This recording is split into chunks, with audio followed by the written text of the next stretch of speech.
Hi, everybody, and welcome to Thursday in the last week of Mindfulness Month, where we're talking about integrating mindfulness into your everyday life. Today, I wanted to kind of discuss mindfulness at work. We've been discussing mindfulness in communication, mindfulness in general, what was the other one? Just did it. Mindfulness in relationships. And all that fun stuff. So today I wanted to bring it into the workplace, right? Personally, I work from home, but it's still a useful concept no matter what, right? As always, mindfulness will help you reduce stress. It helps you stay focused and balanced throughout the day. When we're mindful and the pressures start mounting with work, you can be more calm and focused, whether you're dealing with like tight deadlines or lots of meetings or like a heavy workload. Mindfulness, when you're there, can bring a sense of like clarity and calm into your life. So if you're like let's say in a meeting or a Zoom or whatever, and your mind starts to wander, as soon as you become aware that your mind is wandering, you can kind of bring your attention back to the present moment and focus on the discussion. Focus on the people in the room, focus on your breath, staying present. And if you're engaged, number one, you're living life, and number two, you're going to get more out of the meeting rather than just wasting your time. And then you're just, again, your mind feels clearer, you understand more, less of a chance for miscommunication. It also will improve your productivity, and will actually reduce burnout, because it's just like you won't be all over the place going from one thing to another. It helps you respond more calmly to things that are stressful and helps you avoid getting overwhelmed, which is a big thing for me.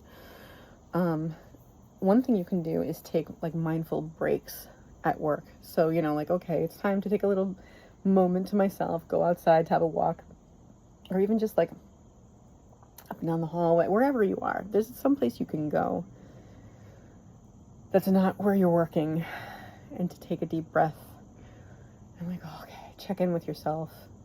Make sure that you're in your body and you're regulating your nervous system so you don't feel like you're about to freak out. And that can really help at work.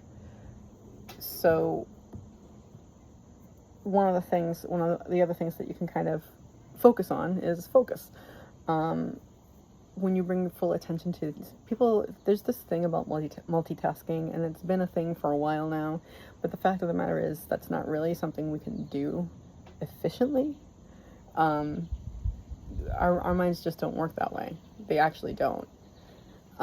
So rather than try and do 5 things at once, which is sort of my anti-specialty, it's like, let me overwhelm myself and get nothing done by trying to do 5 things at once.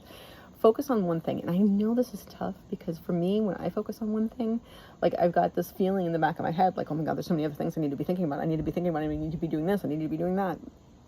If you have that, I find it's easier to just keep like a piece of paper or notebook near me and just, okay, I just get it out of my head onto the paper so I don't have to think about it. I won't forget it. There it is. Let's keep going. So if you're focusing on one task at a time, you're not going to get distracted. You're going to be more productive. You're going to feel better. And yeah, let me check my notes. Yeah, and you'll less chance of getting distracted by like emails and notifications and things like that. But yeah, I find that when I'm doing one thing and focusing on that one thing, I get it done more quickly, more efficiently, and to a better, higher quality. So yeah, so that's that. So, try to do that at work, see how that works out for you, and let us know how that works. Comment and stuff. So, yeah, that's about it. There are people around. So if you are kind of scattered and everywhere at work, feeling a little overwhelmed, you can stop and take a minute, and then you can always choose to have a grateful day.